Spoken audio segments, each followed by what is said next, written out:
구약 출애굽기 3장 1절에서 5절까지 우리 한 목소리로 합독하겠습니다. 출애굽기 3장 1절에서 5절 다 같이 읽습니다. 시작.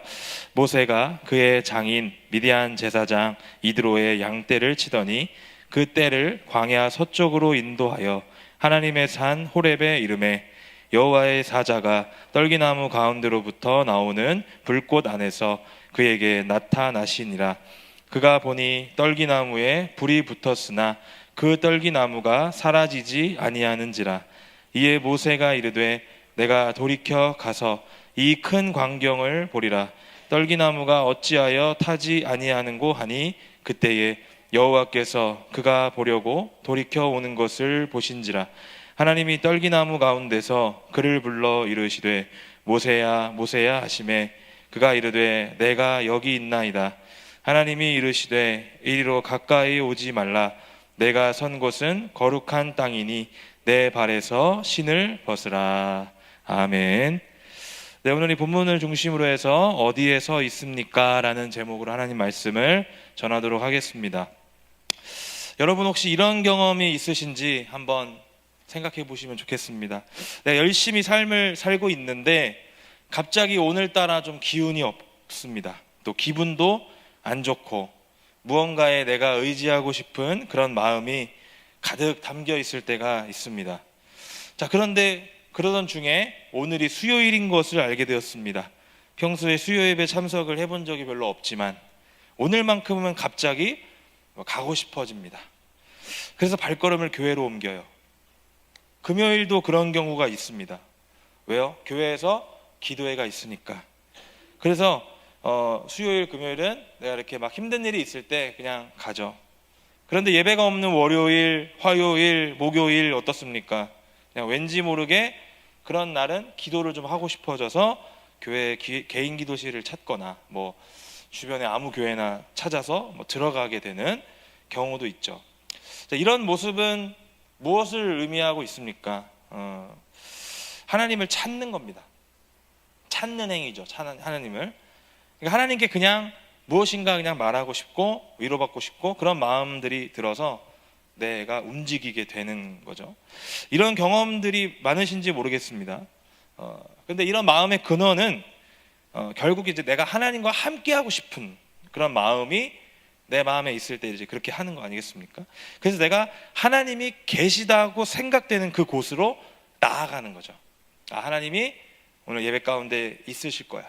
그리고 내가 그 예배를 나가면, 그 기도회를 가면 뭔가 내가 하나님을 만날 수 있을 것 같고 함께하는 느낌이 있을 것 같아. 그래서 나가는 거죠. 하나님이 계실 것 같은 곳이 교회라고 생각이 드니까 이제 그 교회를 내가 찾아가는, 내가 나아가는 것 아니겠습니까? 우리가 이렇게 살아가다 보면은 교회를 하나님의 임재가 가득한 곳이라고 생각하고 행동하는 경우들이 많이 있습니다. 저도 그랬고. 그러니까 교회에 나올 때 뭔가 다른 곳에 갈 때와는 조금 다르게 생각되고 행동하는 그런 경우들이 있습니다. 왜 그런가 하면 하나님이 이곳에 계신 곳이다. 그러니까 여기가 하나님의 전이다라는 생각을 하기 때문에 우리가 자연스럽게 그렇게 행동을 하게 된다는 거죠. 행동 거지를 함부로 하기 좀 힘듭니다. 뭔가 여기에서는 좀 젠틀해야 될 것 같고 뭔가 좀 단정하게 입고 행동해야 될 것 같은 그런 느낌이 들죠. 사실 뭐 틀린 말은 아닙니다만은 우리 예배당에 교회에 하나님이 계십니다. 이건 맞는 말이에요. 틀린 말은 아니에요. 하나님의 임재가 가득합니다. 그런데 중요한 점은 뭐냐면 여기에만 계신 것은 아니다라는 거죠. 그러니까 우리가 이제 교회를 찾는다, 하나님을 뭐 만나기 위해서 예배를 나온다, 그런 말은 뭐냐면 이 교회당에 예배당에 하나님이 계실 것 같으니까 나오는 거잖아요. 그런데 꼭 그렇진 않다라는 거예요. 우리가 이렇게 자연스럽게 하나님이 교회에 계신다라고 느낌을 생각하는 이유는 어디서부터 왔느냐면 바로 성막 중심의, 성전 중심의 구약제사에 대한 신앙관과 인식이 우리 안에 있기 때문입니다. 그게 아직도 우리를 지배하고 있기 때문에 그래요. 구약시대에는 하나님이 이스라엘 백성들을 만나시겠다고 했던 장소가 특별히 있었어요. 구별된 장소가 있었죠. 광야 시대 때는 성막이 그 역할을 했고, 또 이제 왕국 시대에는 솔로몬 시대 때부터는 성전을 지어서 그 성막에 나아가던 이스라엘 백성들이 우리가 그 성막 중심, 성전 중심의 예배로 나아갔다는 것을 알 수 있습니다. 자, 그래서 우리가 그 당시에 이스라엘 백성들을 생각하면서 우리도 모르게 지금 우리 교회가 그 성막이나 성전으로 생각이 들면서 자연스럽게 우리의 모습들이 그렇게 나타난다는 거죠. 그런데 신약 시대에 들어오면 어떻게 되느냐? 교회라는 곳이 세워지고요, 이제 우리의 삶이 변화가 일어나기 시작했다는 거예요. 이제 우리의 삶 속에서, 우리의 마음 속에서도 하나님이 거하실 수 있고, 하나님이 임재하시며 어느 곳에든지 하나님은 우리와 함께 하고 계신다라는 것을 우리에게 말씀하고 있다고 하죠. 우리의 신앙에서 삶의 태도 역시도 변화되어야 됩니다. 왜 그러냐? 우리가 주일에만 교회 나와가지고 거룩한 척 예배드리면 다라는 생각을 가지고 살기 때문에 평소의 모습과 주일의 모습이 다를 수밖에 없는 거죠. 근데 그게 통일되어야 된다라는 말로만 하면은 여러분들에게 아무런 설득이 되지 않잖아요. 왜 우리가 이렇게까지 해야 되느냐, 왜 우리가 이어져야 되느냐, 우리가 왜 삶의 예배를 드려야 되느냐라고 할 때 왜 그래야 됩니까? 우리의 신앙에서 우리에게 말씀하고 있는 이 성경이 우리의 삶이 그렇게 살아야 된다라고 말씀하기 때문에 우리가 주일에만 거룩하게, 아니 우리 삶에서도 거룩하게 살아야 된다, 이렇게 말씀하고 있는 거예요. 그래서 우리가 삶의 태도가 변화되어야 된다는 겁니다.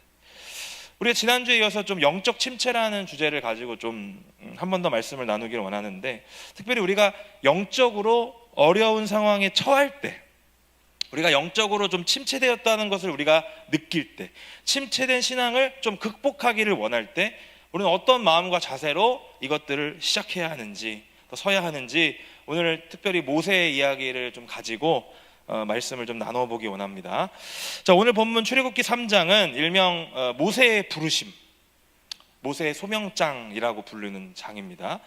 우리가 모세에 대해서 뭐 이야기를 하자면 사실 이야기가 너무 길어질 것 같지만, 모세는 생애 주기를 40년씩 3번으로 나누게 됩니다. 모세가 120살에 이제 세상을 떠났는데 40세, 80세, 120세를 기점으로 해가지고 인생이 바뀐다라는 것을 우리가 알 수 있어요. 그래서 첫 번째 40년은 이집트의 왕자로 40년을 살았고, 두 번째 40년, 40살에서 80살까지는 범죄자로서, 살인자로서 광야에서 살았던 시기가 있었습니다. 그리고 마지막 80세부터 120세까지 40년은 출애굽의 사명을 담당한 이스라엘의 지도자로 살았던 생애 주기를 갖고 있어요. 그래서 모세는 현재도 이스라엘 백성들에게 있어서, 이스라엘 사람들에게 있어서 가장 중요한 인물 베스트 3 안에 들어가는, 무조건 들어가는 사람 중에 한 명으로 이제 격상되었어요. 인식 자체가 아브라함, 모세, 다윗, 이 3명은 유대인들이 지금도 가장 위대한 사람으로 인식을 하고 있는 인물이고, 우리나라로 치면 세종대왕, 뭐 이순신 같은 뭐 그런 인물입니다. 그러니까 절대로 누구도 까내릴 수 없는 절대적인 위치를 차지하고 있는 인물이기도 한다는 거죠. 특별히 우리는 이 모세의 부르심 속에서 우리의 신앙의 태도는 어떠해야 하는가, 특별히 모세의 부르심 속에서 우리가 한번 좀 찾아보기를 원합니다. 오늘 본문 1절 말씀을 우리 다 같이 읽겠습니다. 시작. 모세가 그의 장인 미디안 제사장 이드로의 양떼를 치더니 그 떼를 광야 서쪽으로 인도하여 하나님의 산 호렙에 이르매. 자, 모세는 우리가 보진 않았지만 2장에 보면은 이집트 사람을 죽입니다.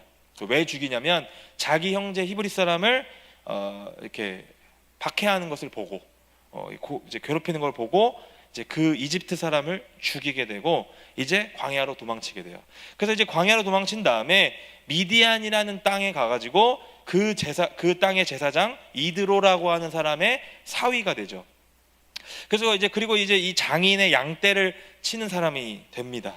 그래서 이날도 변함없이 양떼를 치려고 광야 서쪽으로 이렇게 양떼를 움직이고 있었는데, 그쪽에 특별히 하나님의 산 호렙이라고 하는, 호렙산이라고 하는 산으로 이제 나아가게 됩니다. 특별히 오늘 이 출애굽기 3장에서는 이 하나님의 산 호렙이라고 하는 명칭을 강조를 하는데, 이 산이 나중에 출애굽기 19장에 보면은 신의 산이라고 이름을 그렇게 다른 말로 부르기도 한다는 거죠. 그러니까 신의 산과 호렙산은 같은 산으로 인식이 되고 같은 산이라고 여겨지는 산인데, 특별히 모세가 하나님을 만났던 이 3장에서는 호렙이라는 단어를 쓰고 이제 이스라엘 백성들을 이끌고 출애굽을 한 다음에는 신의 산이라는 이름으로 바뀌는데, 그 뭐에 대한 강조점이 있느냐면 호렙이라는 말은 하나님의 임재를 강조하는 말이에요. 하나님의 임재, 만남, 하나님을 인격적으로 이제 만나는 장소라고 우리가 보통 호렙을 이야기합니다. 그래서 나중에 이제 엘리야 같은 사람들도 하나님의 산 호렙에 40주 40야를 이루어서 거기서 힘들었던 마음을 다 하나님 앞에서 회복되고 새로운 사명을 받는 그런 산으로 인식이 되죠. 그리고 신의 산이라는 말은 하나님의 언약과 관련된 내용이 이 안에 담겨져 있습니다. 그래서 하나님과 이스라엘 백성이 언약을 맺는 장소, 신의 산이라는 개념으로 우리에게 이어져 있는 것이죠. 따라서 어떤 것을 강조하느냐에 따라서 이름이 호렙이냐 시내냐로 나뉘는 걸 뿐이지 같은 산이라는 걸 여러분 아셔야 됩니다. 특별히 오늘 모세는 이 하나님의 임재를 상징하는 호렙에서 하나님을 만나게 돼요. 그러니까 인격적으로, 개인적으로 자신이 하나님과 만남을 가지게 되었는데 그 만남의 방법은 오늘 어떻게 이야기하고 있느냐, 2절에서 3절 말씀을 우리 또 다 같이 한번 읽겠습니다. 시작. 여호와의 사자가 떨기나무 가운데로부터 나오는 불꽃 안에서 그에게 나타나시니라. 그가 보니 떨기나무에 불이 붙었으나 그 떨기나무가 사라지지 아니하는지라. 이에 모세가 이르되 내가 돌이켜 가서 이 큰 광경을 보리라. 떨기나무가 어찌하여 타지 아니하는고 하니 그때에. 아멘. 자, 여호와의 사자가 떨기나무라고 하는 그 나무 가운데로부터 나오는 불꽃 안에서 나타났다. 이건 뭐 우리가 사실 상상하기는 어렵습니다. 그런데 우리가 뭔가 한 가지를 알 수 있는 건 뭐냐면 떨기나무가 뭔지는 일단 우리가 좀 알아볼 필요가 있어서 제가 찾아봤어요. 광야에서 흔히 볼 수 있는 나무라고 하더라고요. 그래서 뭐 아카시아 나무라고도 불리고 또 우리가 이제 엘리야에 대한 말씀을 나눌 때 봤던 로뎀 나무가 떨기나무랑 같은 나무라고 하더라고요. 그래서 이제 광야에서 흔하게 보이는, 그냥 이제 우리로 치면, 한국으로 치면 뭐 소나무 정도 되는 나무인 것 같아요. 그래서 그냥 길거리에 흔하게 널려 있는 그런 나무인데 이제 스스로 자라가지고 가시덤불처럼 뾰족뾰족 같은 그런 나무들이라는 거죠.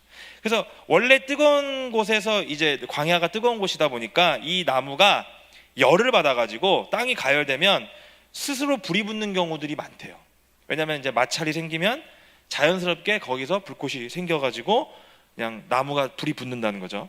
그러니까 이게 무슨 말이냐면 모세가 떨기나무에 불이 붙었다라는 거 봤다는 얘기는 그냥 놀라운 얘기가 아니라는 겁니다. 흔하게 그냥 뭐 40년 동안 양떼 치다 보면은 얼마든지 볼 수 있는 광경들이라는 거예요. 그러니까 뭐 그러다 보면은 저러다가 뭐 떨기나무 또 타서 하나 없어지겠지, 뭐 요 정도 되는 사건이라는 거죠. 그런데 문제가 뭐냐? 불이 붙었는데 떨기나무가 타지 않고 사라지지 않는다는 거예요. 그래서 오늘 모세가 뭐라고 합니까? 이 큰 광경을 보리라. 놀라운 거죠. 평소에 보기 어려운 광경이 있는 겁니다. 그래서 모세가 관심을 가지고 그 앞으로 나아간 겁니다. 불이 붙는 거는 흔하게 보이는 일일지 모르겠지만 안 타는 나무는 처음 본 거예요. 그래서 이 3절에 모세가 이 큰 광경을 보리라 어찌하여 떨기나무가 타지 아니하는고 하면서 이제 그렇게 반응을 했던 겁니다. 자, 그러는 중에 하나님이 모세에게 이렇게 말씀하고 계시는데 또 4절에서 5절까지 다 같이 한번 읽겠습니다. 시작. 여호와께서 그가 보려고 돌이켜 오는 것을 보신지라. 하나님이 떨기나무 가운데서 그를 불러 이르시되 모세야 모세야 하시매 그가 이르되 내가 여기 있나이다. 하나님이 이르시되 이리로 가까이 오지 말라. 내가 선 곳은 거룩한 땅이니 내 발에서 신을 벗으라. 아멘. 하나님은 모세가 그 떨기나무를 보려고 오는 것을 보셨다. 그러니까 다 알고 계시다는 거죠. 그리고 모세를 부르십니다. 뭐라고요? 모세야 모세야 이렇게 부르시는 거죠.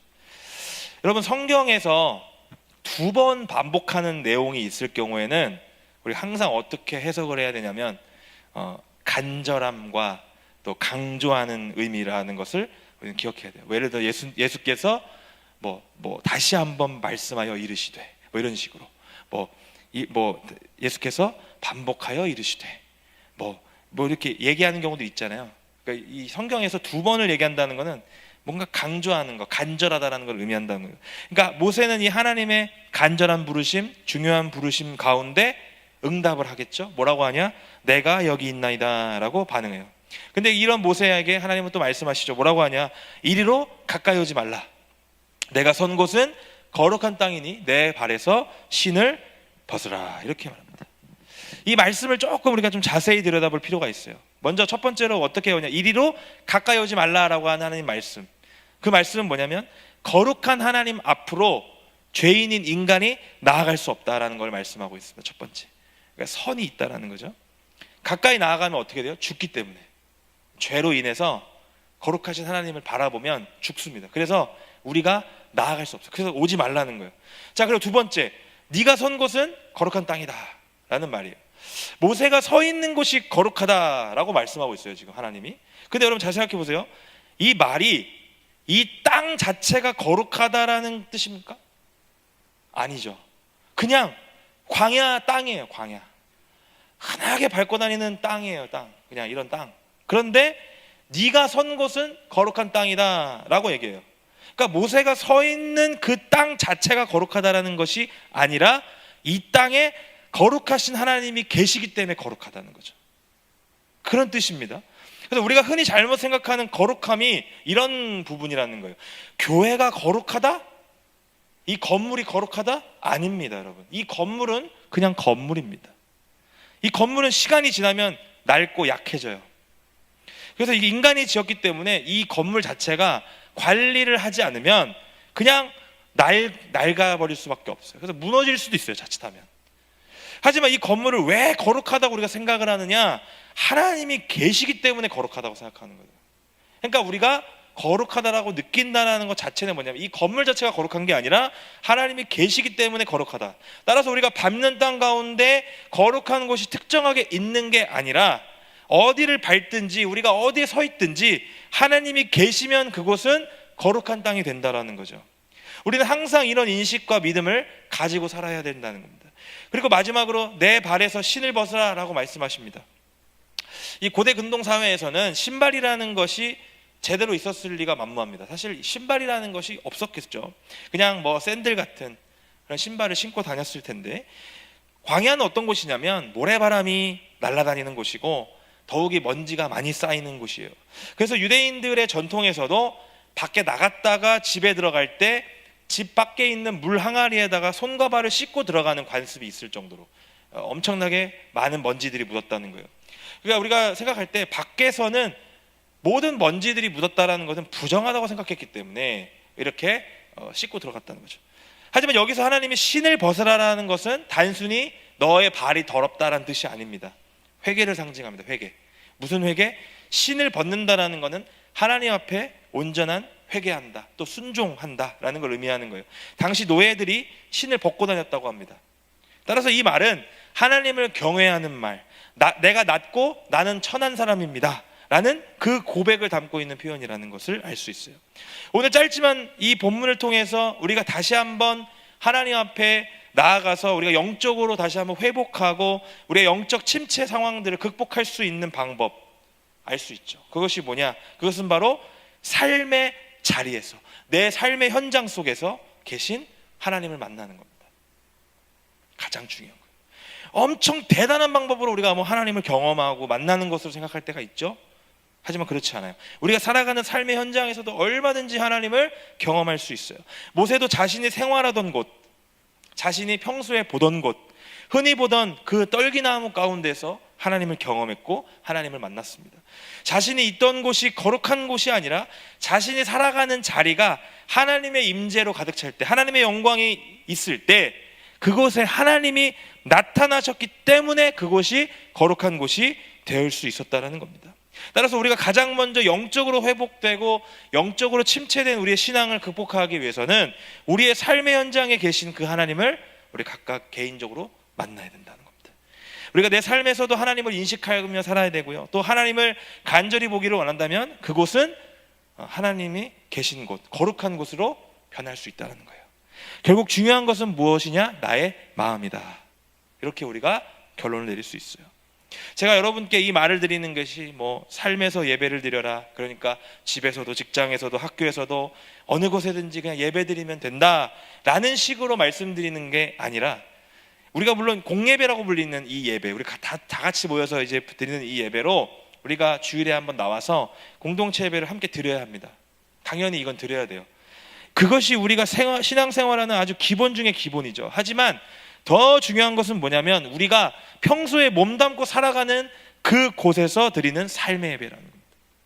내가 하나님을 찾고 내가 하나님을 인식하고 내가 하나님을 만나고자 하는 그 마음으로서 우리가 삶에서 하나님께 예배드리는 게 더 중요하다는 것이죠. 평소에 하나님을 전혀 인식하지도 못하고 전혀 경험하지도 못한 채로 공예배만 나오게 되면 우리의 신앙은 멈출 수밖에 없어요. 왜?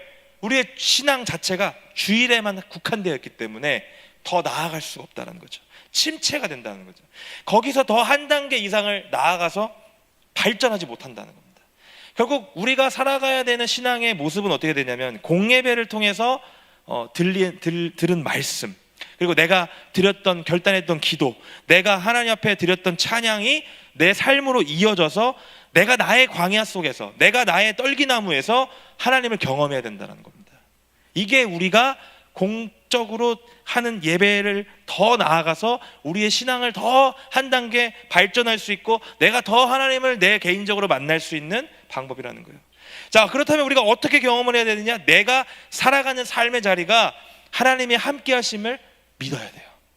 그리고 내가 살아가는 그 자리가, 하나님이 함께 하시는 그 자리가 거룩하다라는 사실을 인정하고 우리의 신을 벗어야 합니다. 절대로 회개하지 않는 삶은 하나님이 그에게 함께 하실 수 없습니다. 단순히 여러분의 삶에서 일으키는 실수와 어떤 잘못을 인정하라는 얘기가 아닙니다. 하나님께 가까이 가고자 하는 그 갈망이 내 안에 자리 잡아야 된다는 거예요. 내 안에 그게 항상 있어야 돼요. 그래야 우리는 거룩하신 하나님 앞으로 나아갈 수 있어요. 모세는 오늘 말씀해 보시면 하나님이 자신의 이름을 2번 불렀을 때 뭐라고 반응했느냐? 이렇게 반응했어요. 내가 여기 있나이다 라고 반응했습니다. 마치 아브라함이나 사무엘 같은 사람들처럼 자신의 이름을 하나님이 부르셨을 때 이같이 반응했던 것이죠. 이렇게 반응했다라는 것은 뭘 의미하고 있느냐? 평소에도 모세의 삶 속에서 하나님이라는 분이 어떤 분인지를 알고 인식하고 살아갔다라는 의미로 우린 볼 수 있다는 거죠. 그 떨기나무 속에서, 타지 않는 그 놀라운 광경 속에서 자신의 이름을 부르시는, 2번이나 부르시는 그 하나님을 평소에도 내가 인식하고 살아갔다. 내가 하나님을 갈망했다. 하나님을 잊지 않았다. 내가 물론 지금 광야에 살아가고 있지만, 미디안 땅이라는 이방 땅에서 살아가고 있지만 자신의 하나님을 잊지 않았다는 것을 우리에게 보여주고 있다는 것이죠. 결국 우리의 삶도 이렇게 되어야만 알 수 있습니다. 내가 평소에 하나님을 인식하지도 못하면서 내가 하나님을 경험하고자 하는 마음이 없으면서 어떻게 내가 하나님을 만날 수 있겠어요? 어떻게 신앙이 회복되겠습니까? 어떻게 우리가 도전할 수 있겠습니까? 결국 우리는 내 삶의 현장에서 하나님을 늘 인식하며 살아가는 그런 삶의 태도로 변화되어야 함을 알 수 있습니다. 오늘 본문과 비슷한 본문들이 몇 가지 구약에 나오는데 우리 먼저 창세기 3장 9절에서 10절을 다 같이 한번 읽겠습니다. 시작. 여호와 하나님이 아담을 부르시며 그에게 이르시되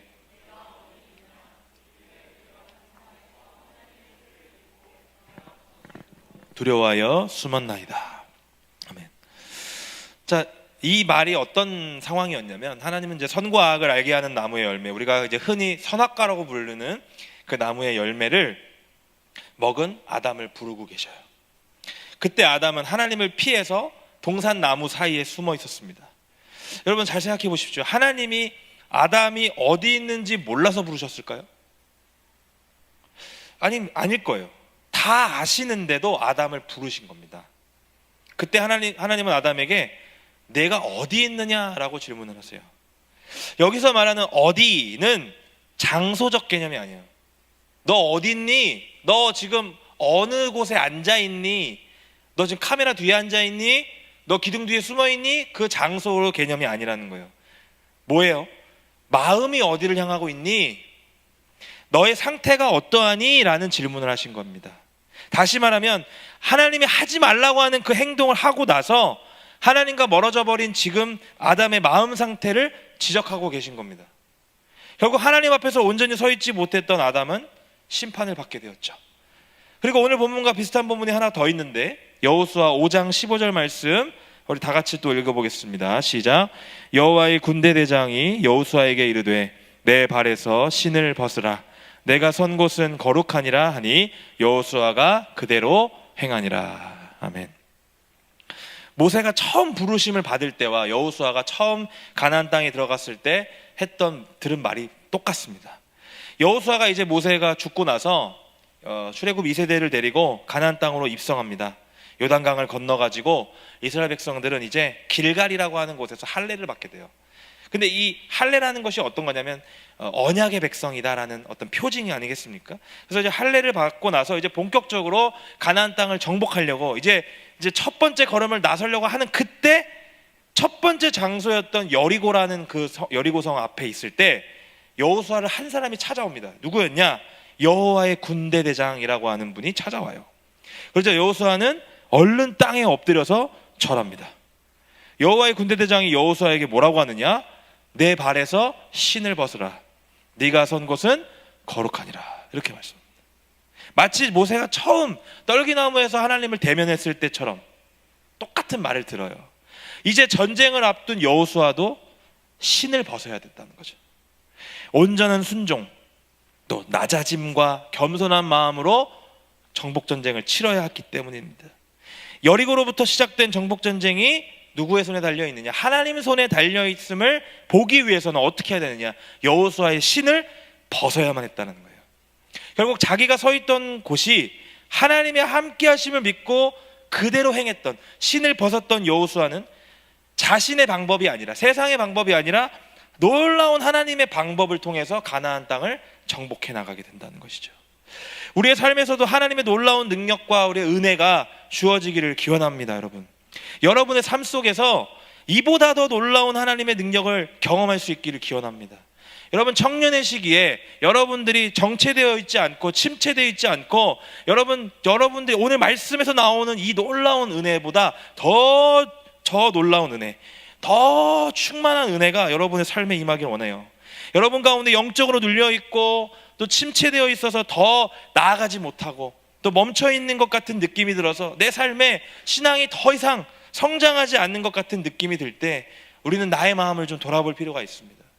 나는 나이는 먹어가는데 내 신앙은 20대 초반과 다를 게 없어. 내 청소년 때와 다를 게 없어. 내 유년부 때와 다를 게 없어. 어쩔 때 보면 내 유치부 때보다 더 못한 것 같은 느낌이 들 때가 있어요. 왜 그러느냐?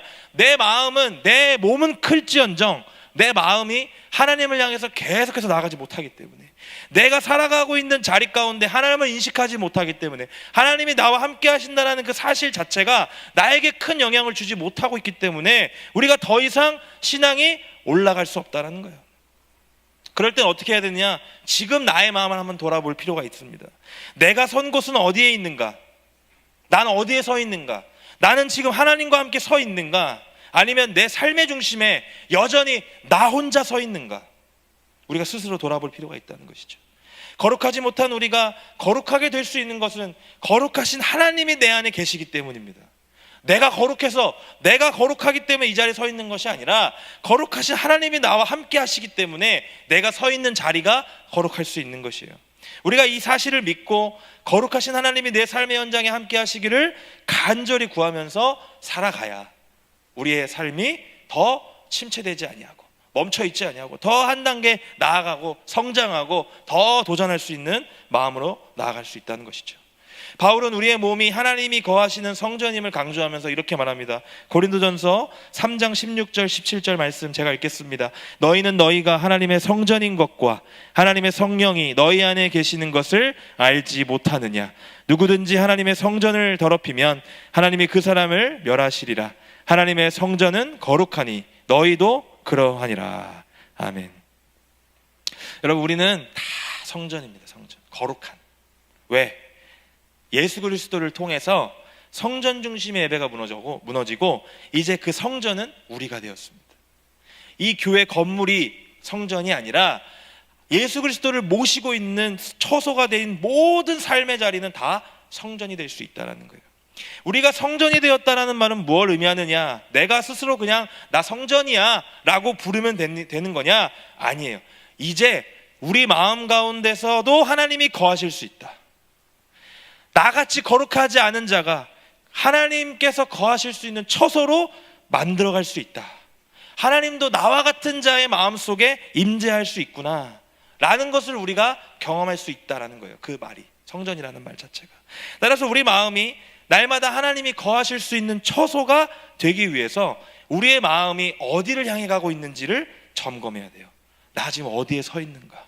내가 지금 주님 앞에, 주님의 임재 앞에, 그 떨기나무 앞에 서 있는가? 아니면 나는 여전히 그 떨기나무를 쳐다보지도 않고 나 혼자만의 걸음걸이를 걸어가고 있는지, 우리의 마음이 어디를 향해 가고 있는지 우리 날마다 점검해야 돼요. 내 마음이 온전히 하나님 앞에 서 있는지, 아니면 아담과 같이 가까이 나아가지 못하고 숨어 있는지 스스로 점검해야 됩니다. 바라건대 하나님 앞에 서십시오. 마음 가운데 하나님이 거하실 수 있도록 스스로의 마음을 청소하실 수 있길 바랍니다. 하나님 앞에서 여러분의 신을 벗으십시오. 그래서 하나님께 우리의 마음을 온전히 드릴 수 있는 저와 여러분 되길 원합니다. 이번 여름 바라기는 좀 간절히 주님을 찾는 자가 되셔서 하나님을 우리 모두가 좀 만나는 은혜가 있길 원합니다. 전 개인적으로 이번 여름 수련회를 좀 일찍 준비했어요. 한 3월부터 준비했습니다. 개인적으로 하나님이 주시는 마음이 뭐냐, 우리 청년들이 영적으로 좀 회복되었으면 좋겠다, 진짜로. 근데 영적으로 회복되는 게 사실 여러분 티도 안 나요. 어떤 게 회복인지 정체인지 구별조차 하기 힘듭니다. 근데 우리가 한 가지 할 수 있는 건 뭐냐면, 하나님을 만나고자 하는 그 열망이 우리 행동으로 나타나게 돼 있어요. 그러면 어떻게 되느냐, 내가 정말 하나님을 이 청년의 시기에 중요하다고 여기는 시기에, 내가 무언가를 쥐고 있는 이 시기에 하나님을 만나고자 하는 그 결단이 있으면 여러분 삶에서 자연스럽게 무릎이 꿇어지게 돼 있고, 저 하나님 앞에 내 고개를 숙이게 되어 있고, 하나님 앞에 간절히 기도하게 되어 있어요. 그게 영적인 회복의 출발입니다. 우리가 이런 마음으로 나아갈 때 하나님은 우리를 찾아오실 것이고, 우리의 이름을 불러주실 것이고, 우리가 서 있는 그 삶의 자리를 거룩한 곳으로 변화시켜 주실 것입니다. 우리가 그런 마음으로 나아간다면, 이런 마음으로 삶의 현장에서 한 주간 그 은혜를 경험하는 저와 여러분들이 되기를 주님의 이름으로 축원드립니다.